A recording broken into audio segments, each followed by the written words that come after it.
마태복음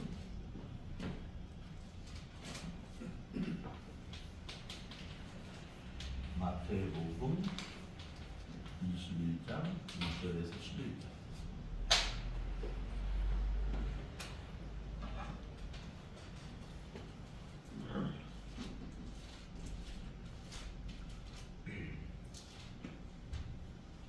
(1절부터) 21장 1절씩 교독하겠습니다.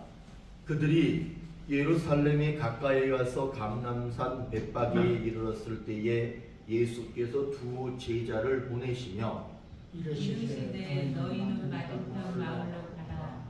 그리하면 곧 매인 나귀와 나귀 새끼가 함께 있는 것을 보시니 풀어 내게로 끌고 오라. 만일 누가 무슨 말을 하거든 주가 쓰시겠다 하라. 그리하면 즉시 보내리라 하시니 이는 선지자를 통하여 하신 말씀을 이루려 하시니라. 이르시되 시온 딸에게 이르기를 내 왕이 네게 임하나니 그는 겸손하여 나귀 곧 멍에 매는 짐승의 새끼를 탔도다 하라 하였느니라. 제자들이 가서 예수께서 명하신 대로 하여 나귀와 나귀 새끼를 끌고 와서 자기의 겉옷을 그 위에 얹음에 예수께서 그 위에 타시니 무리의 대다수는 그들의 겉옷을 길에 펴고 다른 이들은 나뭇가지에 베어 길에 펴고 앞에서 가고 뒤에서 따르는 무리가 소리 높여 이르되 호산나 다윗의 자손이여 찬송하리로다. 주의 이름으로 오시는 이여 가장 높은 곳에서 호산나 하더라. 예수께서 예루살렘에 들어가시니 온 성이 소동하여 이르되 이는 누구냐 하더라. 같이 읽습니다. 우리가 이르되 갈릴리 나사렛에서 나온 선지자 예수라 하니라. 아멘. 자, 오늘 말씀의 제목은 구원을 소리쳐 간절히 구하자. 구원을 소리쳐 간절히 구하자. 결국에는 이거는 뭐냐면 기도하자는 거고요. 간절히 기도하자는 거고요. 이 소리쳐라고 하는 건 호산나를 소리치라는 거예요. 기도하는데 무슨 기도냐? 호산나. 아까 호산나가 뭐라 그랬어요? 내가 간절히 구합니다. 나를 구원해 주십시오. 이런 말이 호산나잖아요. 그러니까 기도의 내용이 뭐냐면 호산나를 외쳐야 되는 거죠. 자, 오늘 이 말씀은 오늘 우리가 종려주일이죠. 종려주일. 근데 이게 종려주일이라는 게 뭐냐면 이게 종려라고 하는 나무가 있죠. 그 나라에 가면 그 종려나무가 있는데 그거를 사람들이 길에 폈다. 길에 펴고 그것을 흔들면서 예수님을 환영하고 그랬다. 그래서 그걸 종려주일이라고 얘기를 하는데 실제적으로 이 종려주일의 의미는 이제 오늘이 지나서 금요일 날이 되면 이분이 십자가에 못 박히시고요. 그 다음에 토요일 날은 그냥 가만히 무덤에 계시고요. 그 다음 날이 뭐예요? 주일이죠. 주일이 되면 이때 뭐 하셔요? 부활하시는 거예요. 그러니까 이제 월요일부터 금요일까지는 예수님이 여러 가지 일을 하실 거예요. 그리고 나서 이런 일이 벌어지는데 그것을 종려주일이라고 오늘 얘기하면서 월요일부터 이제 금요일까지를 월요일부터 주일 될 때 토요일까지는 뭐라고 얘기하냐면 고난주간이다. 고난을 받으셨다. 그렇게 얘기하시는. 자, 그러면 오늘 한 말씀을 보면서 이 내용의 의미를 한번 보도록 할게요. 오늘 27절 말씀 한번 보실까요? 27절의 말씀 한번 읽어보겠습니다. 27절이 아니네. 그건 안 바꿨나보네. 자, 그 구절은 틀린 것 같아. 이는 선지자를 통해 하신 말씀을 이루. 그리고 말씀이 있죠, 주보에. 네. 약속의 27절이 아니거든요. 그 약속에 있는 내용 위에 거 한번 읽어볼게요. 이는 선지자를 시작. 이는 선지자를 통하여 하신 말씀을 이루려 하심이라 일렀으되. 선지자를 선지자를 통하여서 하신 말씀을 이루려고 하셨다는 거예요. 선지자를 통해서 하신 말씀을 이루려고 하셨다. 그리고 그 밑에 시온 딸에게 한번 읽어볼까요? 시작. 시온 딸에게 이르기를 내 왕이 내게 임하나니 그는 겸손하여 나귀 곧 멍에 매는 짐승의 새끼를 탔도다 하였다 하느니라. 그러니까 선지자를 통해서 이루려고 한 게 뭐냐 하면 예수님께서 뭘 타고 나귀를 타고 예루살렘 성으로 예루살렘 성으로 들어가시는 것을 얘기하는 거예요. 자, 그러면 이 내용은 우리는 뭐라고 얘기할 수 있느냐 하면 선지자를 통하여 하신 말씀이 있었는데 그게 나귀를 타고 예수님이 예루살렘에 들어가신다는 거예요. 이 말은 뭐냐면 예언된 말씀이 어떻게 됐다는 거예요? 구원을 이루어 예언된 말씀이 구원을 주신. 네. 이루어 준다. 그러니까 선지자를 통해서 이루려고 했던 말이 뭐냐면 그게 예언된 말씀이에요. 그렇죠. 그러면 여기서 중요한 거. 오늘 우리가 읽은 이 말씀은 예수님이 지금 막 나귀를 타고 예루살렘에 들어가시는 거예요. 그런데 그 나귀를 타고 들어가시는 예수님의 그 모습이 언제 어떤 선지자를 통해서 예언된 것이냐라고 하면 스가랴. 아까 스가랴 얘기했죠? 네. 스가랴 9장 9절에 있는 말씀인데 이 말씀이 오늘 이 말씀이 될 때까지 시간이 얼마큼 걸렸느냐 그러면 500년. 기원전이에요. 그걸 우리는 BC라고 그래. BC. 그 다음에 AD라는 거 들어보셨어요? 어쨌든 이거는 뭐냐면 예수님이 태어난 이후에는 AD라는 얘기를 해요. 근데 예수님이 태어나기 전을 가리킬 때는 BC라고 얘기를 해요. 그러면 이 스가랴는 언제 얘기냐면 6세기야. 6세기. 6세기는 언제를 얘기하는 거냐 하면 500년.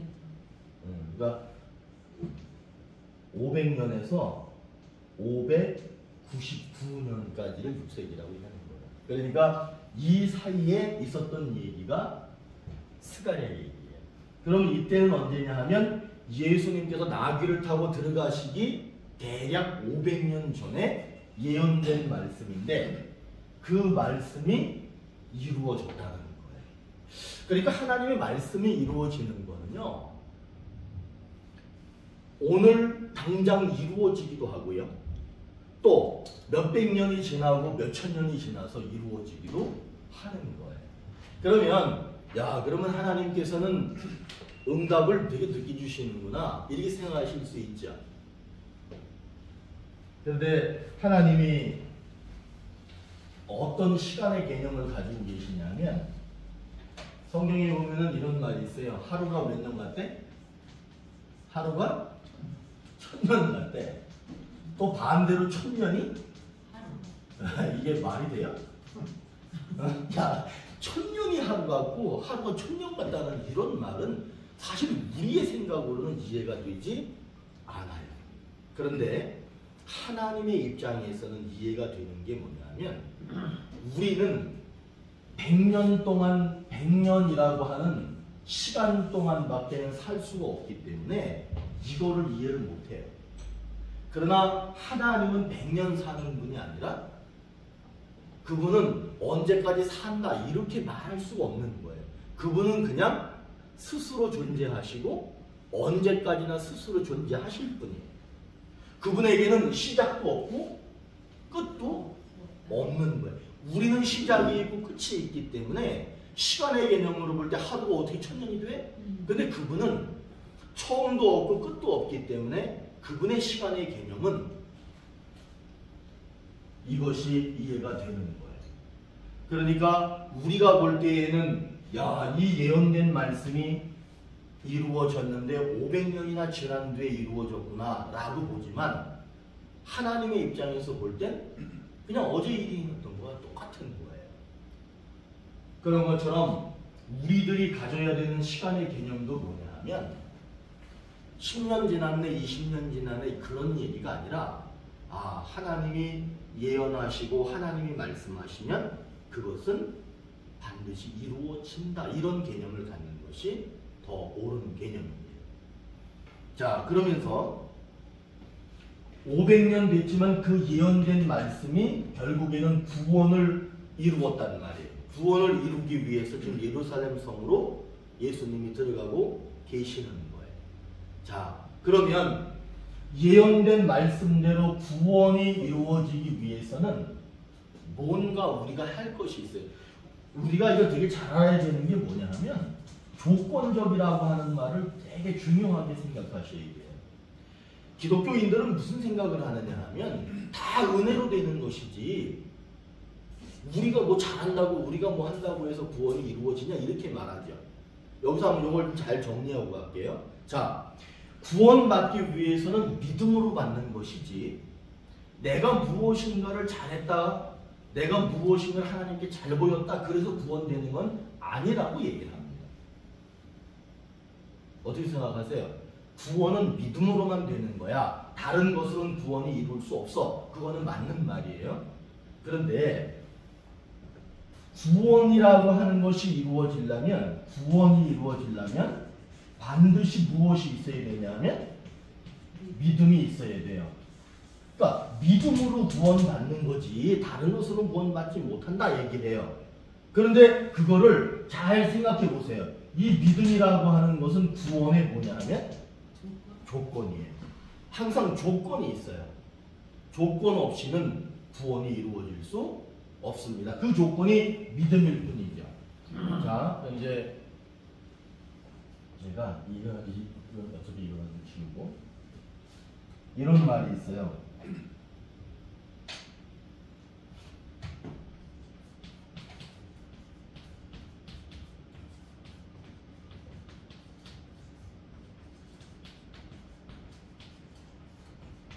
한번 읽어보실래? 은혜는 구원의 원천이죠. 네.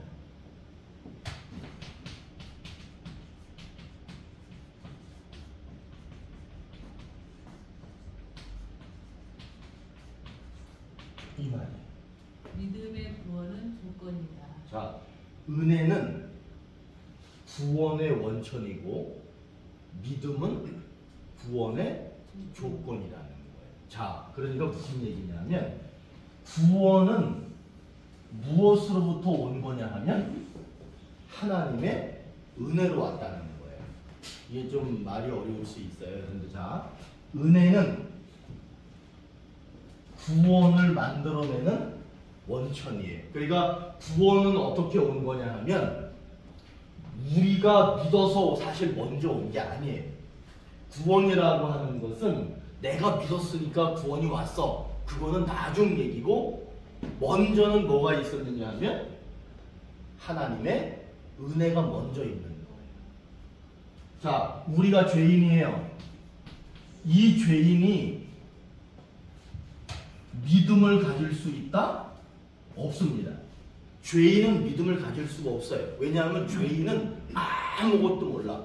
어둠 속에 갇혀 있기 때문에 자기가 죄인인지 무엇이 선한 건지 나쁜 건지 좋은 건지를 구별하지 못하는 게 죄인이에요. 이 죄인은 믿음을 가질 수가 없어요.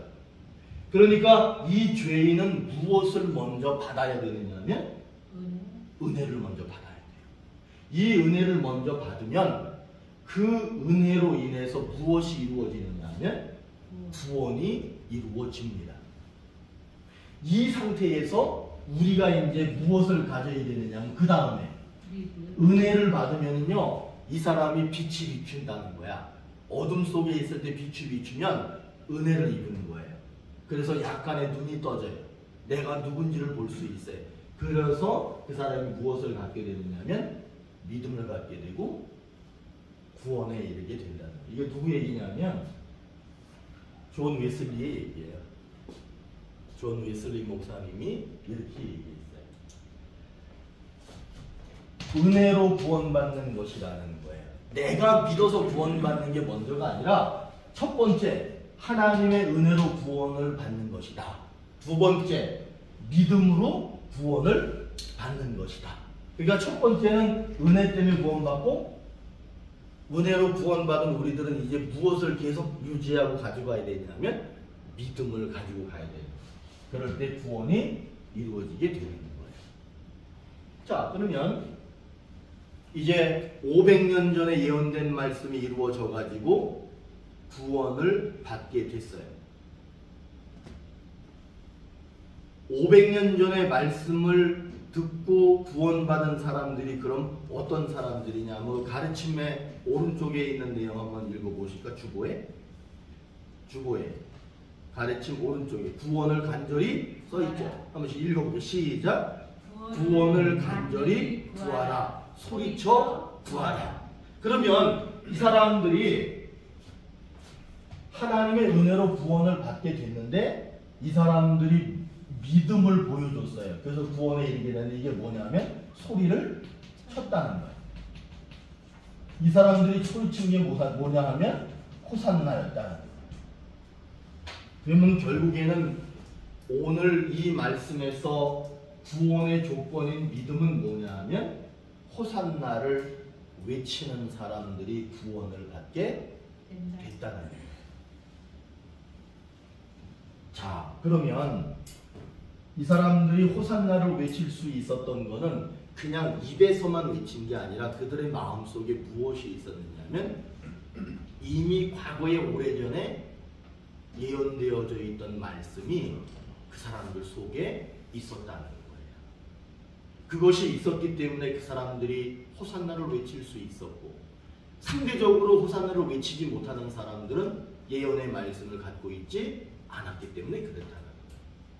자, 그럼 이제 이 얘기는 이제 그만두고 우리 얘기로 한번 돌아와 볼게요. 우리 얘기로 돌아오면 아까 아침에 제가 이미와 아직이라는 얘기 했죠. 이미와 아직이라는 얘기를 했을 때 예수님 이미 오셨습니다. 그리고 아직 안 오셨어요. 근데 이렇게 표현합니다. 예수님은 지금 엄청나게 빠른 속도로 우리에게 오고 계십니다. 오고 계셔요. 왜냐하면 그분은 오신다라고 약속했기 때문에 지금 얼만큼 왔는지는 모르지만 오고 계셔요.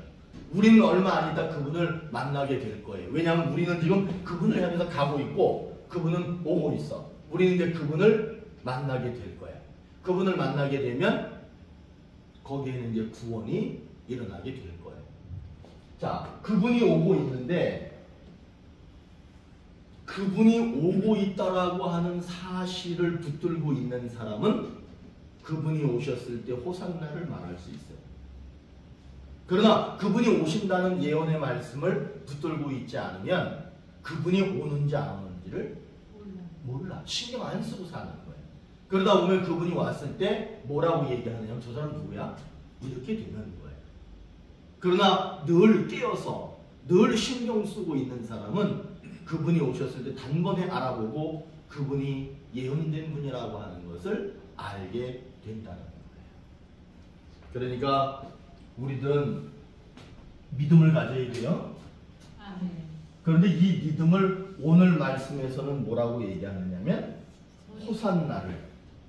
호산나를 외치고 있는 사람들이 믿음이 있는 사람들이에요. 그러면은 이 호산나를 외치는 사람들이 구원의 조건을 가진 사람인 거예요. 오늘 상대적으로 어떤 사람 저 사람 누구야 했던 사람들은 구원의 조건을 못 가지고 있는 거예요. 그래서 오늘 말씀은 그 얘기를 하는 거예요. 예언된 말씀을 붙들고 살아라. 예언된 말씀. 그분이 오시면 그분이 우리를 구원하신다라고 하는 것을 믿고 살라는 거예요. 제가 이 말씀만 하고 마칠게요.